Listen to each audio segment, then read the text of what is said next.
Hello everyone, welcome to anytime anywhere academy. और आज हम लोग प्रोजेक्टाइल मोशन का लेक्चर 3 करने वाले हैं और इसमें हम लोग ज़्यादा से ज़्यादा चीज़ें कवर करने की कोशिश करेंगे। तो बिना कुछ देरी करे जल्दी से स्टार्ट करते हैं। तो हम लोगों ने लास्ट वीडियो में हमने ये समझा था कि ground to ground projectile motion का जो टर्मिनोलॉजीज है वो सारी समझी थी, उनके फॉर्मूलेस पढ़ते हुए रेंज, हाइट, टाइम, ये सब चीज़ों के बारे में हम लोगों ने समझा था। अब कुछ इंपॉर्टेंट पॉइंट्स हैं, वो ये हैं कि रेंज जो होती है, पहला पॉइंट है कि range of projectile motion depend करती है हॉरिजॉन्टल मोशन और वर्टिकल मोशन ऑफ प्रोजेक्टाइल। ठीक है, जैसे हमारे पास ये एक प्रोजेक्टाइल है, इसको मैंने यू वेलोसिटी के साथ फेंका, तो जो इसकी रेंज होगी बेसिकली, ठीक है, यही तो रेंज होती है। तो ये जो रेंज होगी बेसिकली वो डिपेंड करेगी दोनों चीजों पर, ठीक है, उसके हॉरिजॉन्टल मोशन पर, ठीक है, जो इस बॉडी का हॉरिजॉन्टल मोशन हो रहा होगा इस तरीके से, जो हॉरिजॉन्टल उस पर भी डिपेंड करेगी, और वर्टिकल मोशन दोनों पर ही डिपेंड करती है। ठीक है, समझ में आ रहा है ना, ये दोनों चीजों पर डिपेंड करती है। जो रेंज जो होती है कैसे डिपेंड करती है, अगर मुझे रेंज का फॉर्मूला अगर आपको याद होगा तो वो क्या लिखाया था मैंने, 2ux uy अपॉन जी। याद आया कुछ कुछ ऐसा? या फिर अगर ये वाला याद नहीं आ रहा तो ये तो याद होगा, यू स्क्वायर साइन थीटा और कॉस थीटा अपॉन जी। अभी भी याद नहीं आया? तो फिर अब ये याद आ गया होगा। इसको हम ऐसे लिख सकते हैं, यू साइन थीटा और इंटू यू साइन थीटा। ठीक है, अगर पिछले नोट्स बनाए तो आपको इजीली समझ में आ रहा होगा मैं क्या कहने की कोशिश कर रहा हूँ। देखो, रेंज जो है बेसिकली वो किस पे डिपेंड कर रहा है, जो वेलोसिटी एक्स डायरेक्शन में उस पर डिपेंड कर रहा है, और जो वेलोसिटी वाई डायरेक्शन में उस पर डिपेंड कर रहा है ना। ये कौन सी वेलोसिटी थी? ये वेलोसिटी थी एक्स वाई डायरेक्शन में, है ना, जो यहाँ पे आई थी यू साइन थीटा। और ये जो वेलोसिटी है वो क्या है? सॉरी, ये यू कॉस होगा, एक कॉस होगा एक साइन होगा, ठीक है बेसिकली। तो ये जो है वो होगी यू कॉस थीटा, जो हॉरिजॉन्टल डायरेक्शन में। तो हॉरिजॉन्टल मोशन का कवर कौन कर रहा है? You cos theta. और वर्टिकल मोशन को कौन कवर कर रहा है? You sine theta. तो बेसिकली जो रेंज है वो दोनों बातों पर डिपेंड कर रहा है, ठीक है, वर्टिकल मोशन और हॉरिजॉन्टल मोशन। तो बेसिकली यही बात समझाने की कोशिश करी जा रही है इस पॉइंट पर। तो ये इंपॉर्टेंट पॉइंट है, याद रखने की। ठीक है, एक दो मार्क्स में आ जाता है। सेकंड इज दिस के हम लोगों ने इक्वेशन ऑफ ट्रेजेक्ट्री पढ़ी थी कुछ इस तरीके की, ठीक है, और मैंने वहां पर ये भी समझाया था कि हम लोग इसको याद नहीं करेंगे, हमें जो याद रखना है वो अब मैं बताने वाला हूँ कि याद रखना है। देखो, ये सब आपने पहले लेक्चर में देख लिया होगा किस तरीके से ये इक्वेशन हमें फाइनल मिलती है। ठीक है, बहुत लंबा लेक्चर था, बहुत ज्यादा टाइम हो गया था, तो अब दोबारा से इस पे वेस्ट नहीं करेंगे। हम लोग शुरुआत यहीं से कर रहे हैं सीधे सीधे, अगर वो नहीं देखी तो वो जाके देख लो वीडियो। तो देखो, हमें पता है कि ये लिखा होता है इस तरीके का, तो टेन थीटा। अब मैं थोड़ी सी चीज क्या करूंगा, इस जी को, बेसिकली इस जी को मैं उठाकर नीचे ले जाऊंगा, इस जी को मैं उठाकर नीचे ले जाऊंगा। तो कैसा दिखेगा ये? X square upon 2u square cos square theta, okay, upon g. Okay, यही तो दिखेगा। क्लियर है ना ये चीज? अब क्या करता हूँ मैं, इसमें से एक्स टेन थीटा कॉमन लेता हूँ। ठीक है, देखो एक्स तो नजर आ रहा है, यहाँ पर एक्स है, दो टर्म है ना, एक टर्म ये है मेरे पास और एक टर्म ये है मेरे पास, तो ध्यान से समझना। तो इसमें से एक्स तो कॉमन आ रहा है, एक्स ये रहा मेरे पास एक, और ये एक्स स्क्वायर है, तो एक्स स्क्वायर में से एक एक्स बाहर आ जाएगा, ठीक है। अब मैं इसमें से टेन थीटा भी कॉमन ले रहा हूँ, ठीक है, जबरदस्ती ले रहा हूँ इसको, एक्स टेन थीटा को। तो यहाँ तो क्या बचेगा इस वाले टर्म में? यहाँ तो वन बचेगा ना, दोनों चीजें बाहर आ गई, तो यहाँ तो वन बचेगा, माइनस यहाँ पर एक एक्स बचेगा एक्स स्क्वायर की जगह, अपॉन ये होगा 2u square cos square theta upon g. ठीक है, ये चीज समझ में आती है। अब मुझे पता था कि इस वाली टर्म में टेन थीटा नहीं है, जब मैं कॉमन ले रहा था मेरे को पता है इस वाली टर्म में टेन थीटा नहीं है। तो इसको मैंने कॉमन लिया, तो मेरे को यहाँ पर डिवाइड करना पड़ेगा किससे? टेन थीटा से। किससे? टेन थीटा से। ओके, जैसे फॉर एग्जाम्पल 2 - 3 लिखा हुआ है, मेरे को इसमें से टू कॉमन लेना है, तो मैंने टू तो यहाँ से कॉमन ले लिया, तो यहाँ तो क्या बचा? यहाँ पे तो बचा वन, माइनस अब यहाँ पर टू नहीं था, कॉमन नहीं था ना यहाँ पे, तो मैंने 3/2 मतलब टू का मुझे डिवाइड करना पड़ेगा यहाँ पर, ताकि वापस से जब मैं मल्टीप्लाई करूँ तो मुझे थ्री मिल जाए। समझ में आया? तो बेसिकली वही कुछ लॉजिक यहाँ पर मैंने लगाने की कोशिश करी है, और यही लॉजिक होता है। तो समझ में आ गया होगा आपको। अब क्या होगा, अब मुझे पता है कि टेन थीटा इक्वल टू क्या होता है? Sign theta upon cos theta. तो बस वही चीज अब यहाँ पर थोड़ी सी चीज ट्रिग्नोमेट्री का यूज होगा, और एक फाइनल टर्म मेरे को मिलके आ जाएगी नजर यहाँ पे, -x upon 2u square cos square theta upon g. Okay, tan theta को मैं क्या लिख सकता हूँ, sine theta upon cos theta. Okay, तो एक कॉस थीटा से एक कॉस थीटा, एक कॉस स्क्वायर थीटा था तो कॉस स्क्वायर थीटा से एक कॉस स्क्वायर थीटा गया तो कॉस कॉस थीटा बचा और ये साइन थीटा हो गया। अब देखो यहाँ पर जो बचा है निकल के आता है, एक मिनट रुको, मेरे को यहाँ पे क्या मिलता है, y equal to x tan theta one plus sorry one minus x upon two u square cos theta. ठीक है, यहाँ पे कॉस थीटा बचा कॉस स्क्वायर की जगह, और इनटू साइन थीटा, इस साइन थीटा के नीचे जो कॉस थीटा था वो उससे कट गया, अपॉन जी।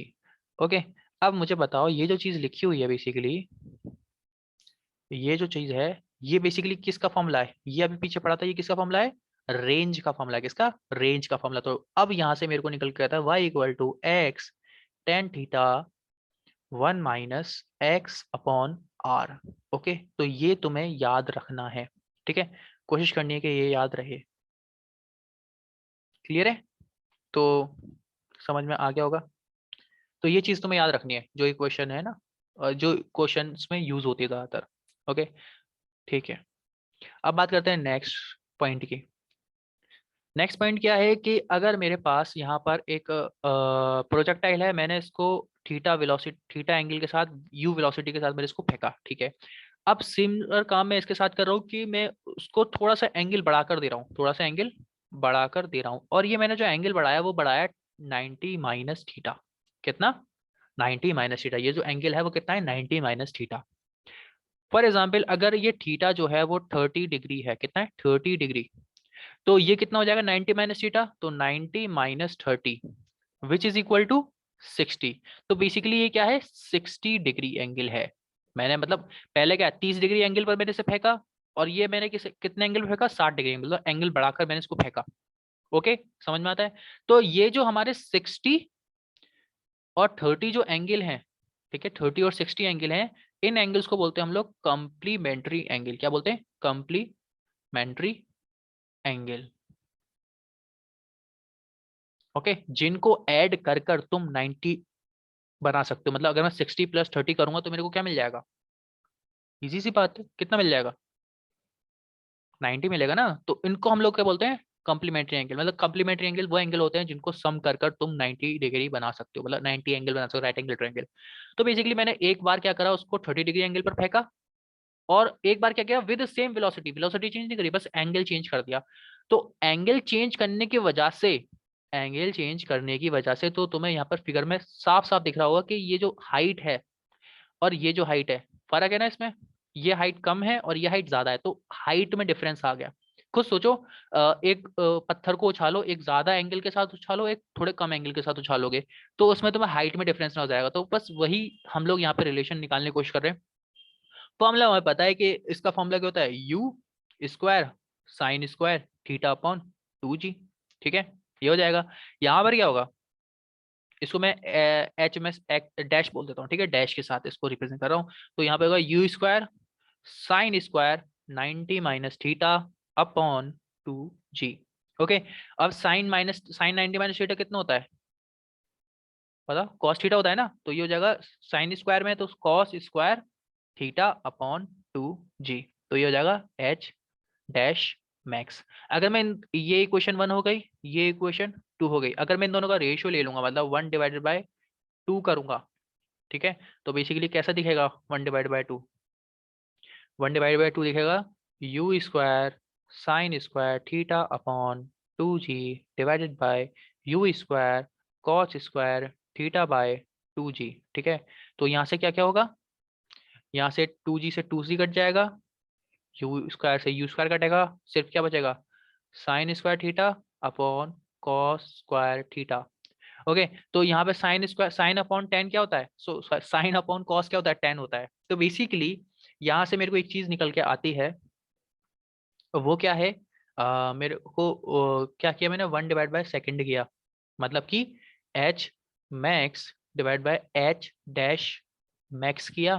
तो यहाँ से मेरे को मिला sine square theta upon cos square theta which is equal to tan square theta.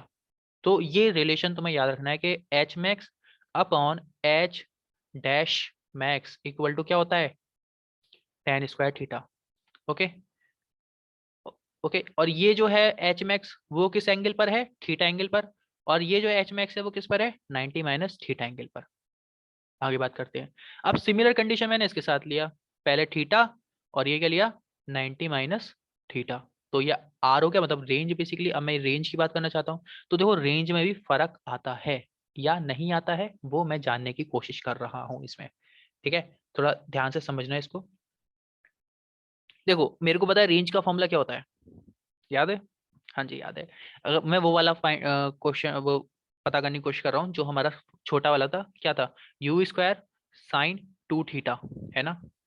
जो छोटा वाला था, मतलब ओपन वाला नहीं, जो ट्रिग्नोमेट्री फॉर्मूला लगाने के बाद जो आया था, u square sine 2 theta upon g, ये था। तो यहाँ पे तो थीटा आ जाएगा, बट यहाँ पर क्या आएगा, यू स्क्वायर साइन 2 थीटा की जगह पे 2 इंटू 90 माइनस थीटा, यही तो आएगा, थीटा की जगह पर 90 माइनस थीटा आ गया, होना आर, सॉरी अपॉन जी।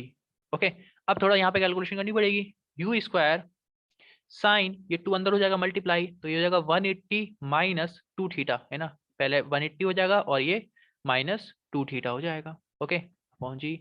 अब 180 है तो कोई चेंज नहीं होगा, और साइन है तो साइन का साइन ही रहेगा, याद है ट्रिग्नोमेट्री में ऐसे ही करते हैं हम लोग।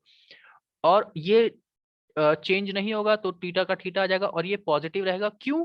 क्योंकि ये सेकंड क्वाड्रेंट में आ रहा है। ठीक है, 180 माइनस 2 थीटा है तो सेकंड क्वाड्रेंट में आ रहा है, तो 2 थीटा का 2 थीटा आ गया, और ये यू स्क्वायर अपॉन जी। तो देखो यहाँ पर और यहाँ पर रेंज सेम आ रही है, that is the main point. ठीक है, मतलब तुमने अगर कॉम्प्लीमेंट्री एंगल्स लिए, मतलब एक तुमने उछाला 30 डिग्री से और एक बार उछाला तुमने 60 डिग्री से, तो जो रेंज आएगी वो सेम आएगी, मतलब आर बराबर होगा किसके, आर डैश के। ये बहुत इंपॉर्टेंट रिजल्ट है, ओके, जो याद रखना है।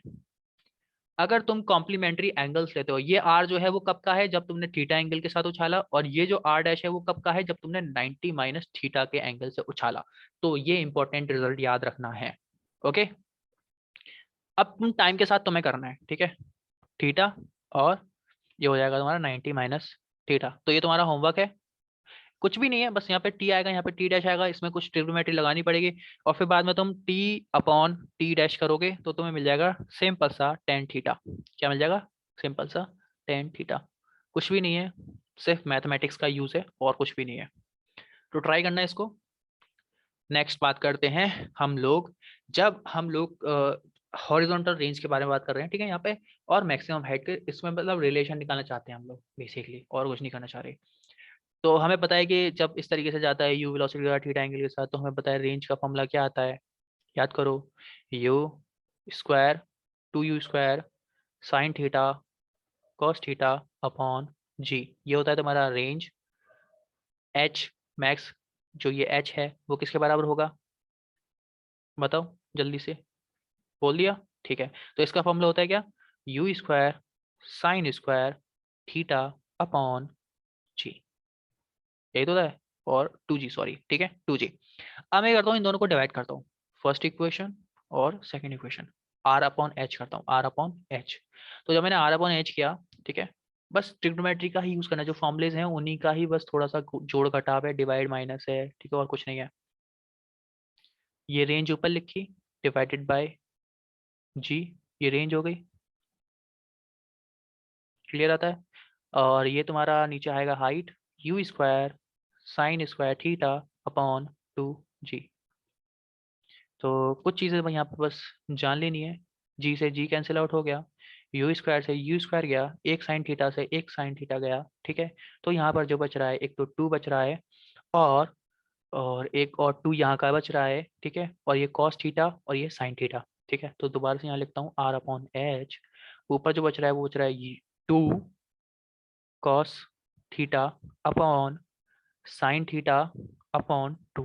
ओके, और ये 2 ऊपर जाएगा तो बन जाएगा 4 cos theta upon sine theta.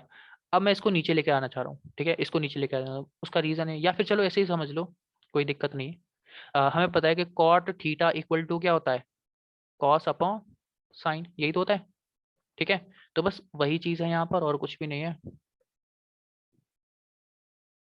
ठीक है, तो R अपॉन एच जो आया है मेरे पास 4 cos theta upon sine theta है, और मुझे पता है 4 इंटू कॉट थीटा हो जाएगा, मतलब ये जो मिलके क्या बना लेंगे, कॉट थीटा बना लिया। अब मुझे बताया कि tan theta basic sorry cot theta equal to क्या होता है, 1/10 होता है। तो बेसिकली क्या हो जाएगा यहाँ पर, अगर मैं कॉट की जगह पर, बेसिकली टेन जो होता है वो हमें याद रहता है ज्यादातर, तो 4/10 थीटा।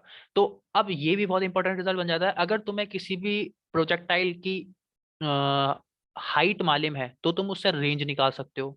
ठीक है, अगर तुम्हें यू नहीं मालूम, फॉर एग्जाम्पल तुम्हें यू की नहीं पता वैल्यू, सिर्फ थीटा की पता है तुम्हें, तो थीटा यहाँ पे पुट करा, और एच की वैल्यू तुम्हें पता है तो एच की वैल्यू यहाँ पुट करी, थीटा की वैल्यू यहाँ पुट करी, तो आर तुम्हें मिल जाएगा, रेंज मिल जाएगा उस प्रोजेक्टाइल का। तो बेसिकली यहाँ पर ये फॉर्मुलेस को बस पुट करना है, निकालना है, नए नए फॉर्मुले निकल रहे हैं, रिलेशन निकल रहे हैं, आर एच टी वगैरह ये सब चीज़ों में। तो और कुछ नहीं है, बस ये वही चीज़ें हैं। ओके, अब देखो ये चीज़ क्या है हमारे पास, यहाँ लिखा हुआ है कि प्रोजेक्टाइल मोशन ये है और प्रोजेक्टाइल एंगल्स हम लोग डिफरेंट करेंगे, यहाँ पर हम लोग समझने की कोशिश कर रहे हैं। देखो ये एक प्रोजेक्टाइल है, मैं इसको डिफरेंट डिफरेंट वेलोसिटी के साथ फेंकने की कोशिश करूँगा यहाँ पर। ठीक है, एक बार इसके वेलोसिटी के साथ, ठीक है, एक बार इतनी वेलोसिटी के साथ, और एक बार इस वेलोसिटी के साथ। तो देखो ये चेंज आएगी वैल्यूज। ठीक है, देखो यू तो मैंने सेम रखा है, जो यू यहाँ पर है वही यू यहाँ पर है, वही यू यहाँ पर है, कोई मैग्नीट्यूड में कोई चेंज नहीं किया। लेट्स से ये जो है वो कितना है, 30 डिग्री एंगल। ठीक है, और ये जो सबसे बाहर वाला है वो है तुम्हारा 60 डिग्री एंगल, कितना, 60 डिग्री एंगल, समझना। ठीक है, तो 60 डिग्री एंगल के लिए जो कहानी होगी, या पहले 30 डिग्री की बता देते, 30 डिग्री के लिए एंगल जो है तुम्हारा प्रोजेक्टाइल कुछ ऐसा हो गया। ठीक है, 60 डिग्री के लिए ऊपर की तरफ जाएगा। ओके, बस थोड़ा समझने की कोशिश करना, ठीक है, फील आना चाहिए बस क्वेश्चन का, और कोई दिक्कत नहीं है। या ठीक है, इस तरीके से ऊपर जाएगा और फिर वो नीचे आएगा। ठीक है, मैं बता बस एक चीज बताने की कोशिश कर रहा हूँ। देखो हमें पता है कॉम्प्लीमेंट्री एंगल के लिए रेंज जो होती है वो इक्वल होती है ना। देखो 30 डिग्री के लिए और 60 डिग्री के लिए जो रेंज होनी चाहिए वो इक्वल होनी चाहिए। This is the range for 30 and 60, जो कि इक्वल होगी, मतलब एक जगह पर आके वो करेंगे, बट डिफरेंस क्या होगा, हाइट का। यहाँ पर हाइट क्या होगी, कम होगी, 60 के लिए ज्यादा होगी, बस वो फील कराया यहाँ पे। ठीक है, और कुछ नहीं कराया। अब देखो एक एंगल लेता हूं मैं यहाँ पर, ये वाला एक पर्टिकुलर एंगल है जिसके बारे में हम लोग बात करने की कोशिश कर रहे हैं। ये वाला जो बीच वाले जो एरो है, ये मैंने एंगल लिया है कितना, 45 डिग्री। तो अगर मैं 45 डिग्री लेता हूं तो बेसिकली ये थोड़ा आगे जाके गिरेगा, कितना आगे जाके गिरेगा। और ये जो रेंज होगी बेसिकली वो रेंज कहलाती है एच आर मैक्सिमम। ठीक है, ये रेंज वो रेंज होती है किसी प्रोजेक्टाइल के लिए, एक पर्टिकुलर वेलोसिटी के लिए जो मैक्सिमम होती है। ठीक है, तो इस पर सवाल आता है कि रेंज जो है वो कब मैक्सिमम होती है। ठीक है, कब मैक्सिमम होती है। तो इसके लिए देखो, एक तो ये वाला फील ले सकते हो, ठीक है, जो मैंने बनाया है यहाँ पर। एक तुम फील ले सकते हो फॉर्मूले से। ठीक है, फॉर्मूला क्या होता है इसका, आर का, अगर तुम्हें याद हो तो, बहुत इजी सा बता रखा है कई बार, यू स्क्वायर, चलो उससे बनाते हैं हम लोग उसके बजाय, u square sine 2 theta upon g, यही तो होता है जो शॉर्ट वाला होता है, साइन 2 थीटा। ओके, अब मुझे क्या करना है, इसकी वैल्यू मैक्सिमम करनी है। इसकी वैल्यू मैक्सिमम के लिए, इसकी वैल्यू मैक्सिमम के लिए मुझे इसको 1 रखना होगा। कितना रखना होगा, देखो साइन की जो वैल्यू होती है हमें पता है कि मैक्सिमम कितनी होती है, 1 होती है, और मिनिमम कितनी होती है, -1 होती है। तो मैक्सिमम लेके जाना है ना इसको। ठीक है, तो sine 2 theta should be equal to 1, ये 1 के बराबर होना चाहिए। समझ में आ रहा है। और साइन थीटा जो है, साइन की वैल्यू 1 कब होती है, मुझे बताओ जल्दी से। साइन की जो मतलब 1 जो वैल्यू होती है वो कब होती है, साइन 90 डिग्री पर। तो फिर यहाँ पर हम क्या बोल सकते हैं, ऑन कंपैरिजन। ठीक है, कंपेयर करने के बाद, ठीक है, ऑन कंपेयरिंग क्या होगा, कंपेयरिंग के बाद देखो 2 थीटा और 90 डिग्री कंपेयर कर सकते हैं ना हम लोग, 90 डिग्री। तो यहाँ पर थीटा इक्वल टू क्या हो जाएगा, 90 डिवाइडेड बाय 2। तो 90 को 2 से भागित करोगे तो 45 आ जाएगा ना यहाँ पे। तो बेसिकली 45 डिग्री पर ये जो वैल्यू होगी वो क्या होगी, मैक्सिमम होगी। ओके, तो ये तुम फॉर्मूले से ही पी ले सकते हो, और ऐसे तो मैंने बता ही दिया डायग्राम से। ठीक है, तो ये कुछ कॉन्सेप्ट्स हैं जो तुम्हें याद होने चाहिए, पता होने चाहिए for ground to ground projectile motion. कुछ कुछ इंपॉर्टेंट पॉइंट्स हैं। ओके, अब बात करते हैं क्वेश्चंस को लेकर। ठीक है, तो क्वेश्चंस इसमें बहुत सारे अलग अलग तरीके के आते हैं। ठीक है, जैसे यहाँ पर एक क्वेश्चन है कि एक बॉल है जो कि थ्रो करी गई है वाया बैट्समैन, एक बैट्समैन है, ठीक है, 45 डिग्री एंगल के साथ, और यहाँ पर ये वेलोसिटी दे रखी है इसकी, जो इनिशियल वेलोसिटी, तो हमें find time of flight, time of flight निकालना है और हॉरिजॉन्टल रेंज निकालनी है, मतलब कितने देर में जाकर वो यहाँ पर जाके टकराएगा और कितनी दूर जाकर टकराएगा, मतलब ये रेंज निकालनी है मुझे यहाँ पर।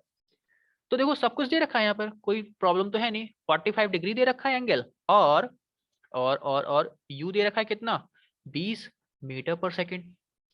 ठीक है, 20 मीटर पर सेकंड। अगर तुम्हें फॉर्मूले पता है तो फिर तुम्हें कोई दिक्कत नहीं होने वाली। ठीक है, अगर मुझे टाइम ऑफ फ्लाइट चाहिए, यहाँ पर क्या चाहिए, टाइम ऑफ फ्लाइट, तो टाइम ऑफ फ्लाइट का फॉर्मूला क्या होता है, याद है टाइम ऑफ फ्लाइट का, time of flight equal to 2u sine theta upon g. ठीक है, u की वैल्यू डालो, थीटा की वैल्यू डालो और आंसर ले लो। ठीक है, कैसे करेंगे, 2 इंटू यू कितना है 20 इंटू साइन थीटा कितना है 45 डिग्री अपॉन जी की वैल्यू यहाँ पे कितनी लेनी है, 10 लेनी है, तो 0 से 0 गया। ठीक है, तो 2 2 जा 4 इंटू साइन 45, साइन 45 की वैल्यू 1/√2। ठीक है, तो ये क्या हो गया 4√2 और ये हो गया सेकंड। ठीक है, इसको रेशनलाइज भी कर सकते हैं हम लोग। ठीक है, ऊपर नीचे √2 से मल्टीप्लाई करके √2 इंटू √2 अपॉन √2। ठीक है, ऊपर नीचे कर दिया तो कोई फर्क तो पड़ा नहीं, तो 4√2 अपॉन ये नीचे क्या हो जाएगा 2, 2 से 2 गया, 2 2 4 और 4√2 सेकंड। तो ये बेसिक ये सब चीजें तो आती होंगे, ये सब करना। मेन था कि फॉर्मूला तुम्हें याद होना चाहिए, उसमें वैल्यूज पुट करनी आनी चाहिए। ओके, अब बात करते हैं किसको लेकर, रेंज को लेकर। किसको लेकर, रेंज को लेकर। तो अब रेंज भी तो हो सकता है ना इजीली, तो रेंज का फॉर्मूला पता होना चाहिए बस। रेंज का फॉर्मूला क्या होता है, इतनी बार तो लिख चुके हैं उसको यार, तो कितना होता है u square sine 2 theta upon g. ठीक है, जो शॉर्ट वाला है उसको याद रखने की कोशिश करो, तो यू की वैल्यू कितनी है 20, 20 का स्क्वायर साइन 2 इंटू और थीटा कितना है 45 अपॉन जी की वैल्यू कितनी लेनी है 10 लेनी है। ठीक है, तो 20 इंटू 20, 20 का स्क्वायर ये हो गया 20 इंटू 20, और ये हो जाएगा साइन 90 डिग्री, है ना, 2 का 45 से मल्टीप्लाई करेगा तो 90 हो जाएगा ना, तो साइन 90 अपॉन 10, 0 से 0 हो गया, और हमें पता है साइन 90 की वैल्यू कितनी होती है 1 होती है, तो यहाँ 1 हो गया, तो ये क्या हो जाएगा 2 2 जा 4 और एक 0 आ गया, इसकी वैल्यू कितनी है 1 है, साइन 90 की वैल्यू 1, और ये कितना आ गया 40 मीटर आ गया, अगर ये हमारे, हाँ ठीक है मीटर में आ गया, तो 40 मीटर आ जाएगा आर। और ये हमें पता है कि ये कौन सी होगी, मैक्सिमम होगी, क्योंकि यहाँ पर एंगल कितना है 45। ठीक है, 45 पर आर जो होता है वो क्या होता है, मैक्सिमम होता है। तो बेसिकली ऐसे छोटे छोटे क्वेश्चंस आते हैं इससे, इससे टफ आते नहीं है। ओके, यहाँ देखो बहुत आसान सवाल, यहाँ पे हमसे यू पूछ रहा है आई थिंक, हाँ, find the angle eight which the projectile is fired. ठीक है, एंगल के बारे में पूछना चाह रहा है, यू के बारे में पूछ रहा है, एंगल के बारे में पूछ रहा है, यू के बारे में नहीं पूछ रहा। किसी एक वेलोसिटी के साथ इसको फेंका होगा, और उसके जो उसने हाइट जो अटेंड करी है मैक्सिमम हाइट वो इतनी अट करी है, और रेंज उसकी कितनी है वो इतनी, मतलब एक फायर करा गया है यहाँ पर, तो उसमें थीटा पूछ रहा है। तो आर अपॉन एच की वैल्यू हमें पता है कितनी होती है, आर अपॉन एच की वैल्यू याद है, आर अपॉन एच के, आर और एच के बीच में हमने 4/10 थीटा का रिलेशन निकाला था। ठीक है, तुम्हें आर पता है, हाँ पता है, एच पता है, तुम्हें थीटा चाहिए। ओके, तो देखो कैसे करते हैं इसको, आर की वैल्यू की जगह पे आर रखा 40, एच की जगह पर 10 रखा, 10 इक्वल टू 4/10 थीटा। ओके, 0 से 0 गया, 4 से 4 कट गया, तो अब मैं इसको क्रॉस मल्टीप्लाई करूंगा तो 10 थीटा इक्वल टू कितना आ गया 1। अब 10 थीटा की वैल्यू कब 1 होती है, कब 1 होती है, किस एंगल पर 1 होती है, tan 45 पर, है ना, tan 45 इक्वल टू 1 होता है, तो थीटा इक्वल टू कितना आ गया 45 डिग्री आ गया, तो ये कौन से आ गया एंगल 45 डिग्री। तो ऐसे सवाल आते हैं इसके ज्यादातर, जो रिलेशन है उन्हीं का यूज करना है। ठीक है, ये थ्रोअर है, ठीक है, मतलब फेंकने वाला, उसने एक बॉल को फेंकी है with velocity at the angle of 60 degree, और उसकी वेलोसिटी कितनी है 10 मीटर पर सेकंड। ठीक है, आज stone is throne with speed of this and angle इतना, फाइंड द हाइट, हाइट पूछ रहा है। ठीक है, हाइट अबव द, ठीक है ठीक है ठीक है, और ये पूछ रहा है कि जो, हाँ, find the height above the point of projection when it is at the horizontal distance 3 metre from the thrower. Okay, okay, तो यहाँ पे ये 3 मीटर फ्रॉम द थ्रोअर पूछ रहा है। ठीक है, सिंपल सा यहाँ पे ये दे रखा है हमको 3 मीटर फ्रॉम द थ्रोअर। ठीक है, थ्रोअर से 3 मीटर आगे जाके गिरता है ये। क्लियर है? तो इसमें हम लोग इजीली निकाल सकते हैं, यहाँ से भी निकालना क्या है हम लोगों को, हाइट निकालनी है ना। कितना निकाल लिया, हाइट। एंगल हमें गिवन है, ये हमको दे रखा है रेंज, तो वापस से वही फॉर्मूला लग जाएगा जो पुराना लगाया था हमने, तो कोई दिक्कत तो होगी नहीं इसमें। समझ में आया ना? ठीक है, तो ऐसे ही सवाल है इसके। ये वाला सवाल जो है वो बहुत सुपर ओपी सवाल है, ठीक है, मतलब सारे कॉन्सेप्ट इसमें क्लियर हो जाएंगे, जितने भी क्वेश्चन कॉन्सेप्ट हैं। इसको ट्राई करना सारे क्वेश्चंस को, ठीक है। इसमें सारे पॉइंट्स है, इसमें कह रखा है एक पार्टिकल है, प्रोजेक्टाइल करेगा इतनी वेलोसिटी के साथ, इतने एंगल के साथ, ठीक है, ग्राउंड से। तो उसकी वेलोसिटी बतानी है 1 सेकंड बाद, उसकी वेलोसिटी बतानी है एट द हाईएस्ट पॉइंट, सबसे ऊपर जब होगा तब, ठीक है। मैक्सिमम हाइट अटेन जो करेगा, total time of flight, range, ये सब तुम्हें फाइंड करना है इसमें। ओके, तो समझने की कोशिश करना कैसे होगा, और हो जाएगा, ठीक है। थोड़ा सा दिक्कत इसमें आएगी, बट वेक्टर का इसमें यूज होगा, हो जाएगा। फिर ये अगेन एक सवाल है, एक प्लेयर है, उसने बॉल को किक करी at the angle of 37 degree, ठीक है, horizontal with the initial velocity 15 metre per second, 50 metre per second, और टाइम ऑफ फ्लाइट निकालना है। टाइम ऑफ फ्लाइट का फॉर्मूला लग जाएगा यहाँ पर, और कोई दिक्कत नहीं होगी, ठीक है। ओके, आगे बात करते हैं हम लोग हॉरिजॉन्टल प्रोजेक्टाइल मोशन को लेकर। तो हॉरिजॉन्टल प्रोजेक्टाइल मोशन हमारा नेक्स्ट टॉपिक है, जिसको हम लोग डिस्कस करने वाले हैं। तो हॉरिजॉन्टल प्रोजेक्टाइल मोशन क्या होता है, बताओ। ग्राउंड टू ग्राउंड हमने सीख लिया कि ग्राउंड से गया ग्राउंड पे आ गया। हॉरिजॉन्टल प्रोजेक्टाइल मोशन को हम दूसरा नाम से पुकारते हैं प्रोजेक्टाइल फ्रॉम सम हाइट, मतलब एक पूरी कुछ हाइट से जाकर हम लोग उसको फेंके। समझ में आया ना, किसी प्रोजेक्टाइल को हम लोग किसी हाइट से जाकर फेंके, तो दो केस हो सकते हैं, किसी हाइट से जाकर पहुंचकर हम लोग फेंक सकते हैं उसको। एक ये हो सकता है कि हम लोग उसको सीधी वेलोसिटी दें, मतलब जैसे जैसा है, इस तरीके का है हमारे पास बिल्डिंग, जो भी है बिल्डिंग दे रखी है एच हाइट की, ठीक है। उसको हम लोग ने उसी डायरेक्शन, मतलब एक्स डायरेक्शन में मैंने इसको फेंक दिया, एक्स डायरेक्शन में मैंने इसको वेलोसिटी देकर फेंक दिया, तो ये कैसे गिरेगा, ऐसे करके आएगा, यूं करके नीचे। एक केस क्या हो सकता है कि मैंने उसको ना तो एक्स में फेंका ना ही वाई में फेंका, मैंने उसको इस तरीके की एंगल देकर उसको वेलोसिटी दी, तो कुछ दूर तक तो वो ऐसे करेगा जैसे ग्राउंड टू ग्राउंड प्रोजेक्टाइल है, फिर बाद में वो नीचे गिर जाएगा इस तरीके से। तो इस तरीके के दो केस हो सकते हैं, ठीक है। और दोनों को एनालाइज करने का सिर्फ एक ही तरीका है कि कंपोनेंट्स में ब्रेक कर दो। ग्राउंड टू ग्राउंड तो हमने सीख लिया, ठीक है, वो फॉर्मुलेस तो याद रखने हैं, बट जब इसके क्वेश्चंस आए, ठीक है, हॉरिजॉन्टल प्रोजेक्टाइल मोशन या फिर जो नेक्स्ट जो हम पढ़ेंगे इंक्लाइन प्रोजेक्टाइल मोशन, इन दोनों के सवाल अगर आए, तो देखो यहाँ पर मैं फॉर्मूला तो ड्राइव करूंगा, बट आपको ध्यान रखना है कि आपको सबसे पहले सारे कंपोनेंट्स को ब्रेक कर देना है, जो भी कंपोनेंट्स हैं उनको अपने अपने कंपोनेंट्स में ब्रेक कर दो, फिर कोई भी दिक्कत नहीं होगी किसी चीज को भी लेकर। समझ में आया? ठीक है, तो सबसे पहले हम लोग ये इजी वाला केस समझने की कोशिश करते हैं, ठीक है, ये थोड़ा इजी है। अगर ये इस तरीके से फेंका गया है, ठीक है, यहाँ पे t इक्वल टू 0 था और यहाँ पर पहुंच कर t इक्वल टू टाइम हो गया, ठीक है, जिसको हम लोग टाइम ऑफ फ्लाइट बोलेंगे। इसको क्या बोलेंगे हम लोग, टाइम ऑफ फ्लाइट, जो टोटल टाइम लिया है इसने।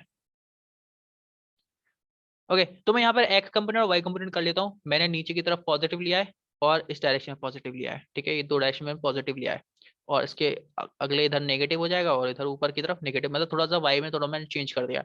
ये मुझे पता है कि एक्सेलरेशन नीचे लग रहा होगा, ठीक है। ओके, तो ये इसका इनिशियल पॉइंट है और ये इसका फाइनल पॉइंट है।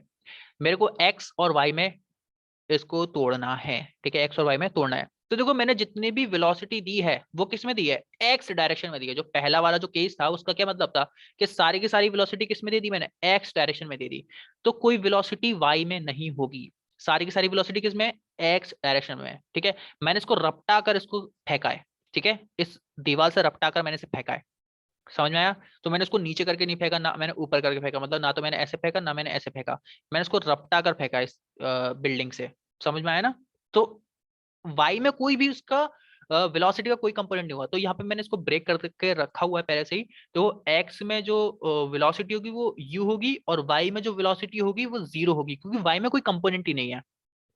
ओके, अब नेक्स्ट बात करते हैं जो डिस्टेंस जो कवर करी गई है, ठीक है, डिस्टेंस को लेकर, डिस्प्लेसमेंट को लेकर या डिस्टेंस को लेकर, तो एक्स डायरेक्शन में जो कवर करा गया है वो क्या है, आर है, और जो वाई डायरेक्शन में कवर करके है वो एच है। मतलब इस बॉडी के द्वारा जो वाई में दूरी चली गई है, वाई में दूरी ये चली गई है, और इस कंपोनेंट के द्वारा जो एक्स में दूरी चली गई है वो कौन सी है, आर है, ठीक है। तो एक्स में चली गई दूरी आर है, वाई में चली गई दूरी एच है। ओके, अब दूसरी चीज देखो, हमें पता है कि एक्स डायरेक्शन में कोई भी एक्सेलरेशन नहीं होता। ये तो हमने पहले से ही पढ़ लिया था कि सारे प्रोजेक्टाइल मोशन में जो भी एक्सेलरेशन होगा, जिसको हम जी बोलते हैं, एक्सेलरेशन ड्यू टू ग्रेविटी, वो सब का सब किस में होगा, वाई डायरेक्शन में होगा। ओके, उसका कोई भी कंपोनेंट एक्स में नहीं होगा। तो एक्स इक्वल टू जो ए एक्स है वो 0 हो जाएगा, और ए वाई जो हो जाएगा वो जी के बराबर हो जाएगा। अगर ये चीज समझ में आ गई तो फिर कोई दिक्कत नहीं होगी, बस कंपोनेंट में तोड़ना है। तो टाइम ऑफ फ्लाइट की वैल्यू निकाल लेंगे हम लोग। टाइम ऑफ फ्लाइट अगर हम लोग निकालना चाहें कि इसमें को कितना वक्त लगेगा यहाँ से यहाँ आने में, तो इसके लिए सिंपल सा जो s equal to u t plus half a t square वाला जो फॉर्मूला है, मैं इस पूरी इक्वेशन को किस में लगा दूंगा, y डायरेक्शन में। किस में लगा दूंगा, y डायरेक्शन में लगा दूंगा। तो y डायरेक्शन में लगा दिया मैंने।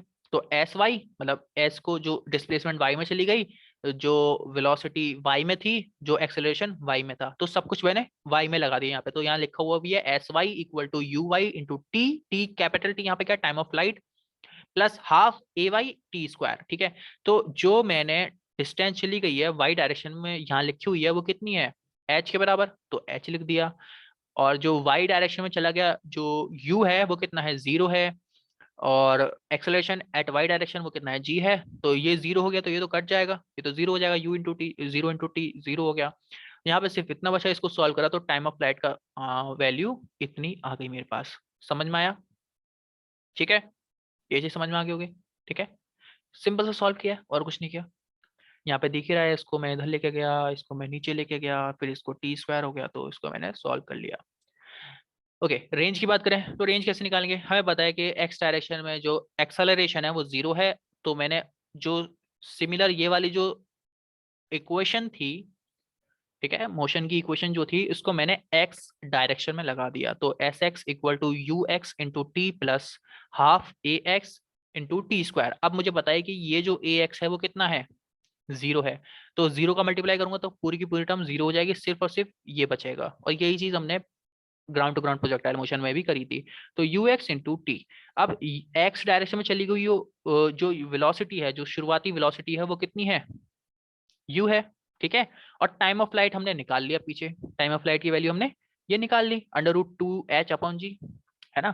तो यहाँ पे u रख दिया मैंने, एक्स डायरेक्शन वाला वेलोसिटी इंटू √2h अपॉन जी। तो ये रेंज आ गया मेरे पास निकल के। तो देखो यहाँ पर हमें सिंपल सा नजर आ रहा है कि इसमें कोई एंगल का कोई भी झंझट नहीं है ना, किसी भी मामले में एंगल नहीं आ रहा ना, सिंपल सा एच और जी के टर्म्स में ये हमारा टाइम ऑफ फ्लाइट और ये सब आ गया है मेरे पास। ठीक है, अब बात करते हैं ऑब्लिक प्रोजेक्शन पे या ऑब्लिक प्रोजेक्टाइल मोशन पे। तो इसमें थोड़ा सा डिफिकल्टी आ जाती है कि हमको पता है कि हमने इसको एच हाइट से, ग्राउंड, ये ग्राउंड है मेरे पास, ठीक है, ये क्या है मेरे पास, ग्राउंड है। ठीक है, तो एच हाइट से मैंने इसको फेंका है ऊपर, और एक एंगल देकर फेंका है। तो जाहिर सी बात है ये पहले थोड़ा सा ऊपर जाएगा फिर नीचे आएगा प्रोजेक्टाइल मोशन करते हुए, लेकिन जी तो हमारा नीचे ही लगता रहेगा, ये चीज समझ में आती है। तो इस यू के दो कंपोनेंट हो जाएंगे। अब यू के दो कंपोनेंट हो जाएंगे, एक कंपोनेंट हो जाएगा एक्स डायरेक्शन में, ठीक है, इस डायरेक्शन में, और एक हो जाएगा वाई डायरेक्शन में, एक हो जाएगा वाई डायरेक्शन में।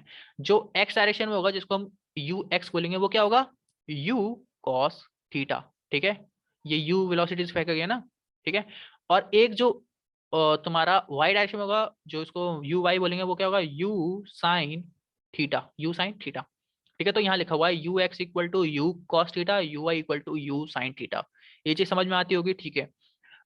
अब देखो हमें पता है ए एक्स जो एक्सेलरेशन जो होगा वो 0 होगा, ठीक है, और ए वाई जो होगा वो माइनस जी इसलिए ले रहा हूँ क्योंकि यहाँ पर मैंने नीचे वाले को नेगेटिव माना है, ऊपर वाले को पॉजिटिव माना है, इधर पॉजिटिव माना है।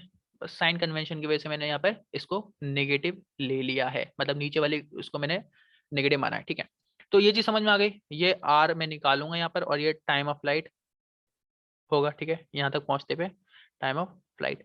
तो बेसिकली मैं कुछ निकालूंगा तो सही यहाँ पर, बट प्रॉब्लम ये है कि बहुत कॉम्प्लिकेटेड होगा, जो भी होगा, जो मैं निकालूंगा यहाँ पर वो बहुत ही ज्यादा कॉम्प्लिकेटेड होगा। समझ रहे हो, ये टी इक्वल टू 0 था जब मैंने इसको फेंका, बट कोई नहीं, हम लोग फिर भी समझेंगे इसको। अच्छा, ये तुम्हारा वो क्वेश्चन दे रखा है उससे रिलेटेड, पुराने वाले फॉर्मूले से रिलेटेड, एक एरोप्लेन है, मैंने उससे एक बॉक्स फेंका है।